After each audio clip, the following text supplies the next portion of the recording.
Hello மக்களே, April 30 ஒரு சாயங்காலம் ப்ரோமோ ரிவ்யூ தான் பார்க்க போகிறோம். உங்களுக்கு என்னோட ரிவ்யூ பிடிச்சிருந்தா சீரியல் குட்டிடுவோம், மறக்காமல் சப்ஸ்கிரைப் பண்ணிக்கோங்க. இதில் அபூர்வா வந்து அந்த சீட்டை எடுத்துகிட்டு வந்துடுறாங்க. எடுத்து வந்து காரில் வந்து ஏறி உட்காந்துக்கிறாங்க. அவங்களோட காரில் உட்காந்துட்டு அந்த சீட்டை திறந்து பார்த்துக்கிறாங்க. பார்த்து படிச்சோன்னா அவங்களுக்கு பெரிய ஷாக்கு. அந்த சீட்டில் என்ன எழுதியிருக்கு அப்படின்னா, அவரோட உயிரை காப்பாற்றினதுக்கு நன்றி அப்படின்னு எழுதியிருக்கு. இது வந்து சாரதா எழுதியிருக்காங்க இந்த மாதிரி. இதை அபூர்வா படித்து பார்த்தோன்னா அவங்களுக்கு பெரிய ஷாக்கு. அவரோட உயிரா? அப்போ யார் இவ சொல்கிறா? அப்போ அந்த கேபி இன்னும் சாகலையா? அவர் உயிரோடு தான் இருக்கிறாரா அப்படின்னு சொல்லிட்டு அவங்க யோசிச்சு பார்க்குறாங்க.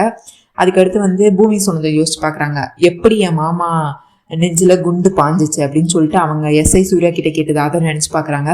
அப்போ இன்னும் கேபி சாகலையா, அவன் இன்னும் உயிரோடு தான் இருக்கானா அப்படின்னு நினச்சி பார்க்குறாங்க. இல்லையே, வீட்டில் தான் அந்த அன்னைக்கு தான் நம்ம எல்லாத்தையும் பண்ணி முடிச்சிட்டோமே. அப்போ கேபியை தாண்டி வேற ஏதோ உறவு இவளுக்கு இருக்கா அப்படின்னு சொல்லிட்டு சாரதா வந்து இவங்க இந்த மாதிரி சந்தேகப்படுறாங்க. அபூர்வா வந்து உடனே அதுக்கடுத்து கண்டுபிடிக்கிறேன் அப்படின்னு சொல்லிட்டு அந்த கேபி அப்போ உயிரோட தான் இருக்கிறானா கண்டுபிடிக்கிறேன், என்ன இதுக்கு பின்னாடி என்ன மர்மம் இருக்குன்னு நான் கண்டுபிடிக்கிறேன் அப்படின்னு சொல்லிட்டு அப்புறம் வந்து இது பண்ணிட்டு இருக்கிறாங்க. இங்கே பூமியை வந்து எஸ்ஐ சூர்யா வந்து மீட் பண்ணுறாரு. பூமி வீட்டு வாசலில் வச்சு 2 பேரும் பேசிகிட்டு இருக்கிறாங்க.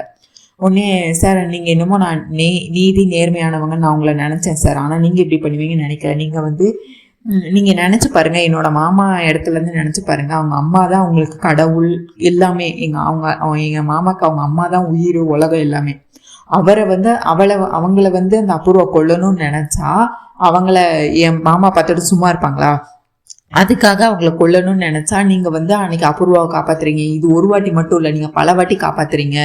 நீங்கள் நீதி நேர்மையெல்லாம் இல்லையா? அப்போ நீங்கள் வந்து தண்டிக்க மாட்டிங்களா? அந்த அபூர்வா வந்து செஞ்சதெல்லாம் கரெக்டாக? நீங்கள் அப்போ அபூர்வா ஆளா அப்படின்னு சொல்லிட்டு இந்த மாதிரிலாம் பூமி வந்து எஸ்ஐ சூர்யா பற்றி கேட்டுட்டு இருக்கிறாங்க. எஸ்ஐ சூர்யா சொல்கிறாரு, இங்கே பாருங்கள் பூமி, நான் உங்களுக்கு எல்லாத்துக்கும் நான் ஆன்சர் பண்ணணும்னு எனக்கு எந்த அவசியமும் இல்லை. நான் நேர்மையானவன் எனக்கு தெரியும். நான் யாருக்கு ப்ரூஃப் பண்ணணும்னு எனக்கு தேவையில்லை அப்படின்னு சொல்லிட்டு இருக்காங்க. இவங்க 2 பேரும் இந்த மாதிரி பேசிகிட்டு இருக்கும்போது பார்த்தா மாடியிலேருந்து இவங்க பூர்ணி வந்து எல்லாத்தையும் பார்த்துட்டு இருக்கிறாங்க. என்ன பேசுகிறாங்க எல்லாத்தையும் கேட்டுட்டு இருக்கிறாங்க.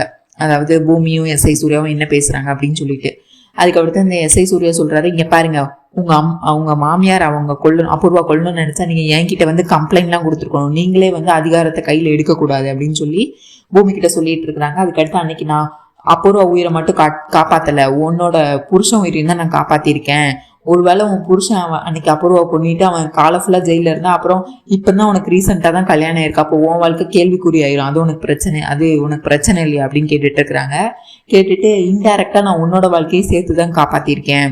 நான் என்னோட கடமையை தான் பண்ணியிருக்கேன். நான் எல்லாரும் உங்கள் 3 பேர் வாழ்க்கையும் தான் நான் சேர்த்து தான் காப்பாற்றிருக்கேன் அப்படின்னு சொல்லி இவங்க வந்து பேசிகிட்டு இருக்கிறாங்க. அதுக்கடுத்து, இதுதான் நான் கொடுக்குற வார்னிங்.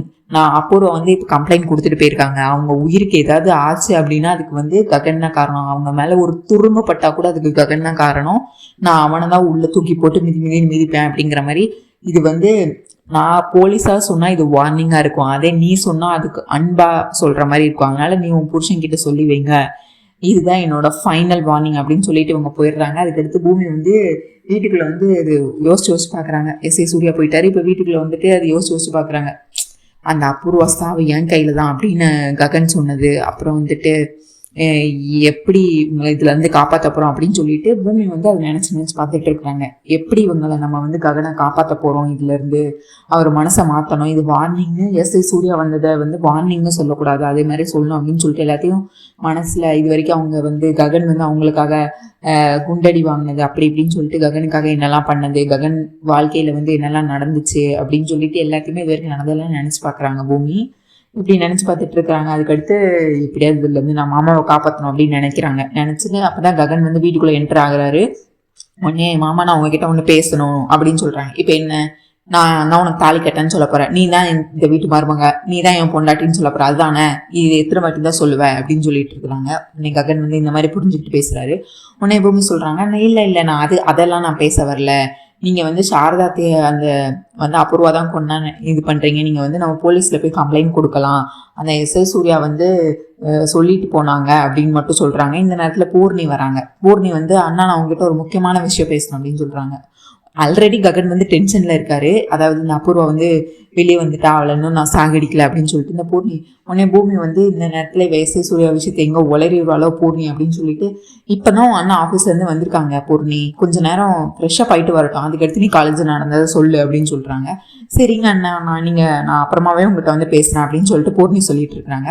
உடனே, இல்லையே இங்கே ஏதோ தப்பாக இருக்கே, கரெக்டாக நீ என்கிட்ட வேற ஏதோ சொல்ல வந்தேன், இந்த பூமி வந்து தடுத்தோன்னே நீ வந்து சொல்ல மாட்டேற, இந்த பூமி தடுக்கிறான்னா அப்போ அது ஏதோ ஒரு விஷயம் இருக்கு, என்ன விஷயம் சொல்லு அப்படின்றாங்க. உன்னை எஸ்ஐ சூர்யா வீட்டுக்கு வந்தாங்க, வார்னிங் பண்ணாங்க அப்படின்னு உளறிடுறாங்க. ஓ, அவன் என்ன அவ்வளோ பெரிய ஆளா, அவன் வார்னிங் கொடுப்பானா? என் அம்மாவை ஒருத்தி கொல்ல நினைப்பா, அவளை ஒன்றும் பண்ண மாட்டான், ஆனா எனக்கு அவன் வார்னிங் கொடுப்பானா? ஏ பூமி, நீ அந்த எஸ்ஐ சூர்யாக்கிட்டே அப்புறவாக்கிட்டேன்னு சொல்லு, அவ சாவு என் கையால தான், அவன் ஒன்றும் என்னை பிடிக்க தேவையில்ல, அவளை கொண்டுட்டு நானே போய் அந்த போலீஸ் ஸ்டேஷன்ல சரண்டர் ஆயிடுறேன் அப்படின்னு சொல்லிட்டு இவங்க ககன் வந்து இந்த மாதிரி பூமி கிட்ட சொல்றாங்க. உடனே அதுக்கடுத்து பூர்ணி வந்து அவங்க முறைக்கிறாங்க, எதுக்கு நீ இப்ப இப்படி சொன்ன அப்படின்னு சொல்லிட்டு பூமி வந்து பூர்ணியை பத்தி. அப்புறம் இங்க ககன் வீட்டுல நைட் ஆகுது, ககன் நல்லா தூங்குறாரு, பெட்ல படுத்து தூங்கிட்டு இருக்கிறாரு. அப்பதான் பூமி கதவை திறந்து வீட்டுக்குள்ள அந்த ரூம்குள்ள வராங்க. வந்தோடனே ககனை பாக்குறாங்க. பார்த்தோன்னே அவங்க வந்துட்டு அவங்க சின்ன வயசுல, அதாவது முதல்ல இவங்க உயிரை காப்பாற்றினது, அதுக்கடுத்து வந்து இவங்க ஃபர்ஸ்ட் டைம் அபூர்வா வீட்டில் மீட் பண்ணது, அதுக்கடுத்து டான்ஸ் ஆடினது, இது எல்லாமே பூமி நினச்சி பார்க்குறாங்க. நீங்கள் எனக்காக பிறந்தவங்கம்மா, நீங்கள் எனக்காக பிறந்தீங்க மாமா, நான் உங்களுக்காக பிறந்தவன், கண்டிப்பாக நான் உங்களை எப்பயும் நான் வந்து காதலிப்பேன் அப்படின்னு சொல்லிட்டு அவங்க பேசிகிட்டு இருக்கிறாங்க. இந்த மாதிரி அவங்க தூங்கிட்டாங்க ககனு, ஆனால் அவங்க கையை பிடிச்சி இவங்க இந்த மாதிரி பேசிகிட்டு இருக்கிறாங்க, எமோஷ்னலாக பேசிகிட்டு இருக்கிறாங்க. பூமி எப்படியோ மாமா, கண்டிப்பாக நம்ம தான் சேரணும்னு இருக்குது, நீங்கள் தான் என் உயிரை காப்பாற்றணுன்னு இருக்கு, அப்படி இப்படின்னு சொல்லிட்டு அவங்க பேசிகிட்டே இருக்கிறாங்க. பேசிட்டு இந்த பிரச்சனையிலேருந்து கண்டிப்பாக நான் உங்களை வெளியே கொண்டு வருவேன் அப்படின்னு சொல்லிட்டு பேசிட்டு அதுக்கடுத்து வந்துட்டு அவங்க கையை பார்க்குறாங்க, மருதாணி எடுக்கிறாங்க. எடுத்துட்டு அவங்க வந்து ககனோட கையில் ஏதாவது பண்ணலாம் அப்படின்னு சொல்லிட்டு அவங்க காதலில் வந்து நிரூபிக்கலாம் அப்படின்னு சொல்லிட்டு என்ன பண்ணுறாங்க, அவனை ககனோட கையில் போயிட்டு பூமி வந்து மெகந்தி எடுத்துகிட்டு போய் ஐ லவ் யூ பூமி அப்படின்னு சொல்லிட்டு இவங்களே எழுதிக்கிறாங்க. ககனோட வலது கையில் இவங்களே போயிட்டு ஐ லவ் யூ பூமின்னு எழுதிக்கிறாங்க. அதுக்கடுத்து ககனும் வந்து அதை பார்க்கவே இல்லை, தூங்கிட்டாங்க. நல்லா 2 பேருமே நல்லா தூங்கிட்டு இருக்கிறாங்க. காலைல விடியுது. இங்கே வந்துட்டு இவங்க வந்து துளசி மாடத்தை போய் சுற்றி பூஜை பண்ணிட்டு இருக்கிறாங்க. பூமி பூஜை பண்ணிட்டு அப்போ தான் வீட்டுக்குள்ளே வராங்க. இங்கே வந்து ககன் அப்போ தான் எந்திக்கிறாரு, காலையில் எந்திரிச்சு கையை இது பண்ணிட்டு ரப் பண்ணிட்டு கையை தேய்ச்சிட்டு கையை பார்க்குறாரு. அதில் இந்த மாதிரி ஏதோ சொரன்னு இருக்குது. அதுக்கு அடுத்து என்னன்னு பார்த்தா ஐ லவ் யூ பூமி. இது யார் எழுதுனது? பூமி பூமி பூமின்னு கத்துறாரு ககன். வீடே அதிர்ற அளவுக்கு கத்துறாரு. உடனே அதுக்கடுத்து சாரதா வந்து அங்கே டிஃபன் எடுத்து வச்சுட்டு இருக்கிறாங்க. இவன் என்ன காலையிலே இருந்துச்சு பூமி பூமின்னு கூப்பிட்டு இருக்கான் அப்படின்னு சொல்லிட்டு பூமி அப்போ தான் வீட்டுக்குள்ளே வராங்க. துளசி மாடத்தெல்லாம் சுற்றிட்டு வீட்டுக்குள்ளே வராங்க. அவங்க சொல்கிறாங்க, இங்கே பாருங்க, உங்கள் பையன் காலைல எழுந்திரிச்சோடனே என் முகத்தை தான் முதல்ல பார்க்கணும் அப்படின்னு சொல்லிட்டு இவங்க வேற கதையை கட்டி விடுறாங்க சாரதா கிட்ட. அதாவது சாரதா கிட்டே இவங்க 2 பேரும் ரொம்ப சந்தோஷமா இருக்கிற மாதிரி காட்டணும் அப்படின்னு சொல்லிட்டு பூமி வந்து புதுசாக ஒரு கதையை சொல்கிறாங்க. உங்கள் பையனை பாருங்கள் எப்படி மாறிட்டாங்க பார்த்தீங்களா அப்படின்னு சொல்லிட்டு, என் மேலே இப்போ கோவலாம் இல்லை, நாங்கள் ரொம்ப சந்தோஷமாக இருக்கோம் அப்படின்னு சொல்கிறாங்க. அதுதாம்மா எனக்கும் வேணும், நீங்கள் 2 பேரும் தீர்காயசாக இருக்கணும், 2 பேரும் சந்தோஷமாக மகிழ்ச்சியாக இருக்கணும், அதுதான் எனக்கும் வேணும் அப்படின்னு சொல்லிட்டு சாரதா சொல்லிட்டு இருக்காங்க. அங்கே ககன் வந்து திருப்பி பூமி பேரை ஏழை விட்டுட்டு இருக்காங்க. ஏ பூமி இப்போ வரப்போறியா இல்லையா, நீ எங்கே இருக்க, ஏ பூமி எங்கே இருக்க அப்படின்னு கேட்டு ககன் வந்து கத்திட்டு இருக்கிறாரு. உடனே அதுக்கு அடுத்து வந்துட்டு பாருங்க அத்தை, இதுக்கு மேலே நான் போகலைன்னா அவ்வளோதான், டென்ஷன் ஆகி வீடே 2 ஆக்கிடுவார், நான் போகிறேன் அப்படின்னு சொல்லியிருக்கிறேன். ஆமாம்மா, அவனும் கோப்பட்டுக்கிட்டே இருக்கான், நீ போ அப்படின்னா. ஆமாம் அத்தை, நான் போயிட்டறேன் அப்படின்னு சொல்லிட்டு மேலே வராங்க. எதுக்கு மாமா கத்திட்டு இருக்கிறீங்க, நீங்கள் காலையில் எழுந்திரிச்சோன்னே என் முகத்தை தான் முதல்ல பார்க்கணுமா, அதுக்காக தான் இத்தனை வாட்டி என்ன கூப்பிட்டீங்களா அப்படின்னு சொல்கிறாங்க. ஏய் வாயை மூடு, நிறுத்திடி அப்படின்னு சொல்லிட்டு ககன் வந்து பூமியை திட்டிகிட்டு இருக்கிறாங்க. என்னடி பண்ணி வச்சுருக்கேன் என் கையில், இது என்னது, இது நீ தானே எழுதுனேன் அப்படின்னு கேட்குறாங்க. நாளாக ஒன்றும் எழுதலை மாமா, இதுக்கு எனக்கு என்ன சம்மந்தம் இருக்குது, சார் உங்களுக்கு என் மேலே எவ்வளோ காதல் எவ்வளோ அன்பு இருந்தால் நீங்கள் கையில், அது உங்களோட கையில் ஐ லவ் யூ பூமின்னு எழுதுவீங்க, உங்களோட அன்பு எனக்கு புரியாமல் இல்லை மாமா அப்படின்னு சொல்லிட்டு இவங்க வந்துட்டு, இது நான் எழுதவே இல்லை, நீங்களே நைட்டு தூக்க கலக்கத்தில் எழுதியிருக்கீங்க அப்படின்னு சொல்லிட்டு பூமி வந்து ககன் மேலே பழிய போடுறாங்க. ஏய் நடிக்காதடி, நீ வாயை திறந்தாலே போய் தான் சொல்லுவாள், சும்மா நடிச்சிட்டு இருக்காத, இதெல்லாம் இது நீ பண்ண வேலை தான், எனக்கு நல்லா தெரியும் அப்படின்னு சொல்லிட்டு இருக்கிறாங்க. அதுக்கடுத்து அழிச்சு பார்க்குறாங்க, அழிய மாட்டேங்குது. உடனே பூமி சொல்கிறாங்க, அது அழியாது மாமா, என் மனசில் இருக்கிற உங்களோட நினைப்பும் இந்த கையில் இருக்கிற இதுவும் எப்பயும் அழியாது அப்படின்னு சொல்லிட்டு, அவ்வளோ சீக்கிரமாக அழியாது அப்படின்னு சொல்லிட்டு இவங்க வந்து இது மாதிரி பண்ணிகிட்டு இருக்கிறாங்க. நான் அழிச்சு காட்டுறேன்டி அப்படின்னு சொல்லிட்டு இவங்களும் வாஷ்ரூம் போய் அதை தேய்ன்னு போட்டு அந்த மெகந்தியை போட்டு தேய்க்கிறாங்க. அதுதான் கையில் ஃபுல்லாக பிடிச்சி போச்சு. அது எங்கே அழிய போகுது, ஐ லவ் யூ பூமி, அது அழியவும் போகிறதில்ல, அழியவும் இல்லை. உடனே அதுக்கடுத்து இவங்க சாப்பிட்றதுக்கு சாரதா வந்துட்டாங்க.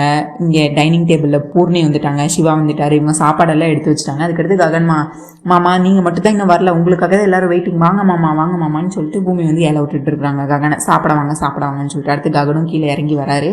உடனே அவர் வந்து கையை இப்போ எல்லோரும் பார்த்துருவாங்க அப்படின்னு சொல்லிட்டு கையில் ஒரு க்ளவுஸ் போட்டிருக்காரு. க்ளவுஸ் போட்டு அதுக்கடுத்து சாப்பிட வர மாதிரி வந்து உட்காந்துட்டு பேண்ட் பாக்கெட்குள்ளேயே வச்சுருக்காரு கையை.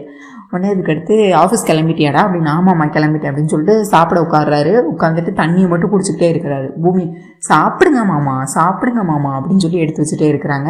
ஆனால் இவர் வந்து இப்போ அந்த கையில் க்ளவுஸ் போட்டிருக்காரு, வலது கையால் சாப்பிட முடியாது, இடது கையில் தான் சாப்பிடணும்னு சொல்லிட்டு இடது கையில் எடுத்து சாப்பிட்றாரு. உடனே பூமி, ஐயோ மாமா என்ன பண்ணுறீங்க, இது வந்து தரித்திரியம் தெரியுமா, இது வீட்டுக்கு மகாலட்சுமி தரவே தராது அப்படின்னு சொல்லிட்டு இவங்க வந்து இந்த மாதிரி சொல்லிட்டு இருக்காங்க. இடது கையில் போய் யாராவது சாப்பிடுவாங்களா, இது ரொம்ப கெட்ட சக்தி அப்படி இப்படின்னு சொல்லி வாயில் வந்ததில் ஊட்டி விட்டுட்டு இருக்காங்க. அதுக்கடுத்து சாரதாவும் சொல்கிறாங்க, ஆமாடா வலது கையில் தானடா சாப்பிடணும், இடது கையில் யாராவது சாப்பிடுவாங்களா, என்னடா பண்ணிட்டு இருக்கிற நீ அப்படின்னு சொல்லிட்டு அவங்களும் கூப்பிட்டு இருக்காங்க.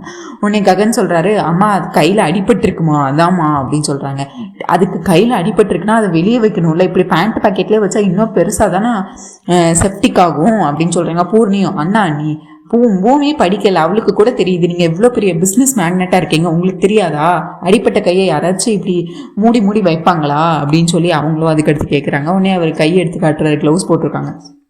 பாருங்க அத்தை, கையில் அடிபட்டிருக்கு, கையில் க்ளவுஸ் போட்டு இருக்காங்க, இவங்க பண்ணுற வேலையை பாருங்க அப்படின்னு சொல்லி இவங்க இது பண்ணிட்டு இருக்கிறாங்க. ஐயோ அதெல்லாம் எடுக்க வேண்டாம், நான் எடுக்காமே சாப்பிட்றேன்னு சொல்லிட்டு ககன் வந்து ஃபன் பண்ணிட்டு, சாரதா வந்து ககன் கிட்ட கையெல்லாம் செப்டிக் ஆயிர போகுதுடா, புண்ணா இருக்குன்னு சொல்ற, அது மேலே க்ளவுஸ்லாம் போட்டிருக்கு கழட்டு அப்படின்னு சொல்லிட்டு இருக்கிறாங்க. ஐயோ நான் கழட்ட மாட்டேன் அப்படின்னு சொல்லிட்டு அவர் அப்படியே சேர் மேலே ஏறி நின்றுட்டு நான் கழட்ட மாட்டேன், என்னை விட்டுருங்க, வேணாம் அதெல்லாம் ஒன்றும் வேண்டாம், அதெல்லாம் நான் பார்த்துக்கிறேன், என்ன பிரச்சனைனா நான் பார்த்துக்கிறேன்னு சொல்கிறாங்க. அதுக்கடுத்து பூமி, சிவா, பூர்ணி, சாரதா எல்லாரும் ககனை வந்து அணை கட்டிக்கிட்டே கையை காட்டுறியா இல்லையா, இப்போ நீ கலட்டை காட்டி என்ன பொண்ணு நாங்கள் பார்க்கணும், இதுக்கு நீ இப்பெல்லாம் பண்ணிட்டு இருக்க, சின்ன பையன் மாதிரி நீ பண்ணிட்டு இருக்க ககன் அப்படின்னு சொல்லிட்டு அவங்க இந்த மாதிரி பண்ணிட்டு இருக்கிறாங்க. உடனே அதுக்கடுத்து வந்து ஒரு வழியாக சிவா வந்து அவன் ககனோட கையை பிடிச்சி அந்த க்ளவுஸ் எல்லாம் கழட்டிட்டு பார்த்தா கையை அப்படி பொத்தி வச்சுக்கிறாரு. உடனே எதுக்கிட்ட இப்போ கையை பொத்தி வச்சுக்கிற, காட்டு அப்படி என்னதான் அந்த பொண்ணு இருக்கு காட்டு அப்படின்னு சொல்லிட்டு சாரதா சொல்லிட்டு இருக்கிறாங்க. அதுக்கடுத்து பூமியும் காட்டுங்க மாமா, காட்டுங்க அப்படின்னு சொல்லிட்டு பூர்ணி அதுக்கடுத்து காட்டான்னா என்னதான் பிரச்சனை உனக்கு அப்படின்னு சொல்றாங்க. அதுக்கடுத்து சரி காட்டுறேன் அப்படின்னு சொல்லிட்டு காட்டுறாங்க. உடனே அதில் வந்துட்டு ஐ லவ் யூ பூமி அப்படின்னு எழுதியிருக்கு. உடனே அதை பார்த்தோன்னே சாரதா வந்து வைக்கப்படுறாங்க. ஓ இதுக்காக தான் நீ இவ்வளோ பண்ணிட்டு இருந்தேன். உடனே பூர்ணி சொல்றாங்க, இதான் எனக்கு முன்னாடியே தெரியுமே, நீ இந்த மாதிரி தான் ஏதாவது பண்ணியிருப்பேன்னு எனக்கு தெரியும், அதுக்காக தானே நீ இவ்வளோ நேரம் இப்படி மறைச்சு வச்சு இது பண்ணிட்டு இருந்தேன் அப்படின்னு சொல்றாங்க. உடனே ககன் சொல்றாரு, இதை ஒன்றும் நான் எழுதலை, இந்த பூமி தான் எழுதுனது அப்படின்னு சொல்றாங்க. உடனே பூமி சொல்றாங்க, பாத்தீங்களா உங்க பையனை, இவர் பண்றதெல்லாம் இவர் பண்ணிட்டு பழிய மட்டும் என் மேல போட்டுறாரு அப்படின்னு சொல்லிட்டு இருக்காங்க. நான் தான் எழுதியிருக்கேன்னு சொன்னா அப்ப அவர் காலையில எந்திரிச்சோடனே வந்து உங்ககிட்ட சொல்லியிருக்கணும்ல, இப்ப இதுக்கு வந்து சொல்றாரு இவ்வளவு நேரம் கழிச்சு, இதுல இருந்தே தெரியல உங்க பையன் போய் சொல்றாரு அப்படின்னு சொல்லிட்டு ககன் மேலே திருப்பி விட்டுறாங்க பூமி. உடனே அதுக்கடுத்து பாருங்க உங்க பையனுக்கு என் மேலே எவ்வளவு பிரியம் இருக்கு, எவ்வளவு காதல் இருக்கு அப்படின்னு சொல்லிட்டு அதுக்கடுத்து ககன் வந்து அதெல்லாம் ஒன்றும் வேணாம், எனக்கு சாப்பாடு வேண்டாம், ஒன்றும் வேண்டாம் அப்படின்னு சொல்லிட்டு நான் ஆஃபீஸ் கிளம்புறேன் அப்படின்னு சொல்லிட்டு க்ளவுஸை திரும்ப போட்டுட்டு நான் ஆஃபீஸ் போகிறேன் அப்படின்னு சொல்லிட்டு யார்ட்டும் சொல்லாமல் சாப்பிடாம கொள்ளாமல் போயிடுறாரு.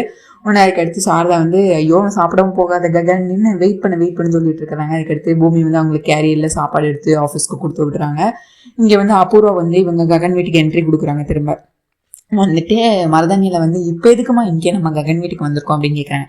எல்லாமே காரணமாக தான் மருதாணியில, நீ வா உள்ளவ அப்படின்னு சொல்கிறாங்க. அதுக்கடுத்து இவங்க சாரதா வந்து ககன் சாப்பிட்டோன்னே என்னமோ அப்படின்னு சொல்லிட்டு இருக்காங்க. அடுத்து பூர்ணியும் சிவா வெயிட் பண்ணிட்டு இருக்கிறாங்க.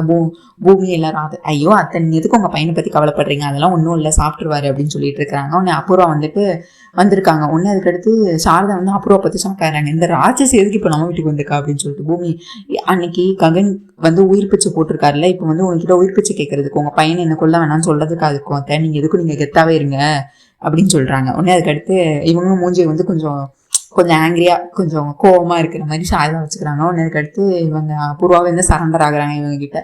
என்ன நான் வீட்டுக்கு வந்திருக்கேன், எதுக்கு வந்திருக்கேன்னு கூட உங்களால கேட்க முடியாதா, என்ன ஆச்சு எதுக்குன்னு கூட கேட்க மாட்டீங்களா அப்படின்னு சொல்லிட்டு இருக்கிறாங்க அபூர்வா வந்து. உடனே என்ன சொல்லு எதுக்கு வந்திருக்க இப்போ எங்கள் வீட்டுக்கு அப்படின்னு கேட்குறாங்க. உடனே அதுக்கடுத்து இவங்க சொல்கிறாங்க, அன்னைக்கு கேபி இறந்ததுக்கெலாம் வந்து அவ்வளோ நேரம் அழுதல்ல, இப்போ நாளை கழிச்சு நாங்கள் காரியம் வச்சுருக்கோம், பிண்டம் இதெல்லாம் பண்ணணும்ல, அதுக்கு வாங்க அப்படின்னு சொல்கிறாங்க. உடனே சாரதா உயிரோடு இருக்கிறவங்களுக்கு யாருக்காவது பிண்டம் இந்த மாதிரி பண்ணக்கூடாது, அதெல்லாம் நடக்கக்கூடாது அப்படின்னு சொல்கிறாங்க. அதெல்லாம் நடக்கக்கூடாது அப்படின்னு சொல்கிறாங்க. உடனே பூமி வந்து பதறாங்க, ஐயோ அத்தை வந்து இங்கே உண்மை உளறிடுவாங்களோ அப்படின்னு சொல்லிட்டு. இவங்க அபூர்வா எதுக்குன்னா கேபி உயிரோட இருக்காரா இல்லையான்னு கண்டுபிடிக்கிறதுக்காண்டி தான் இந்த மாதிரி ஒரு இதே வந்து அவங்க செட் பண்ணுறாங்க. ஆக்சுவலாக அவங்க வீட்டில் இந்த மாதிரி ஒரு ஃபங்க்ஷனை கிரியேட் பண்ணி அப்போ வந்து உண்மையாக அவன் உயிரோடு இருந்தால் உயிரோடு இருக்கிறவங்களுக்கு பண்ண மாட்டாங்க, அதை வச்சு நான் கண்டுபிடிச்சிடலாம் அப்படின்னு சொல்லிட்டு சாரதா வந்து கண்டுபிடிக்கலாம் அப்படின்னு சொல்லிட்டு இவங்க அதுக்காக இன்வைட் பண்ணுறதுக்கு தான் அவங்க வீட்டுக்கு வந்திருக்கேன், இது நடக்கக்கூடாது அப்படின்னு சொல்லிட்டு சாரதா வந்து சொல்கிறாங்க. என்ன நடக்கக்கூடாது, அவர் தான் உன் புருஷன் இறந்துட்டாரு, உன் புருஷனே இல்லைன்னு சொன்னேன், இப்போ என்ன நடக்கக்கூடாதுன்னு சொல்ற, இப்போ என்ன உனக்கு பிரச்சனை அப்படின்னு கேட்டுட்டு இருக்கிறாங்க. அப்போ என்ன ஒரு கேபி உயிரோட இருக்கிறாரா அப்படின்னு சொல்லிட்டு சாரதா கேட்குறாங்க. அல்ல அதெல்லாம் இல்லை, மூத்த பையன் ககன் தானே அந்த பின்ன இதெல்லாம் பண்ணணும், அவன் இருக்கும்போது சரி பண்ணால் அது வந்து தப்பு, அது பெரிய பாவம் அப்படின்னு சொல்கிறாங்க.